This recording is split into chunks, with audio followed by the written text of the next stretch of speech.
నమస్తే. అదే మున్సిపాలిటీలు, అదే కార్పొరేషన్లు, అవే సమస్యలు, అదే కౌన్సిలర్లు, వాళ్లే కార్పొరేటర్లు. కేవలం చైర్మన్ని, వైస్ చైర్మన్ని మార్చినంత మాత్రాన ఆ కార్పొరేషన్లో, ఆ మున్సిపాలిటీలో సమస్యలు పోతాయా? ఆ దోమల బాధ పోతుందా? ఆ మురికి కాలువల బాధ పోతుందా? ఆ స్ట్రీట్ లైట్ల బాధ పోతుందా? ఆ సూపర్ సిక్స్ బాధ పోతుందా? ప్రజా సంక్షేమం ఏమైనా వస్తుందా?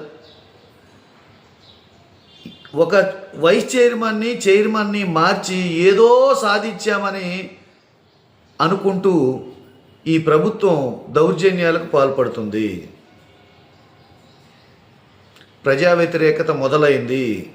కాలం మారుతుంది, పరిపాలన కూడా మారిద్ది. అప్పుడు ఈ ప్రజాగ్రహం ముందు మీరు తట్టుకోలేరు. గుర్తుపెట్టుకోండి.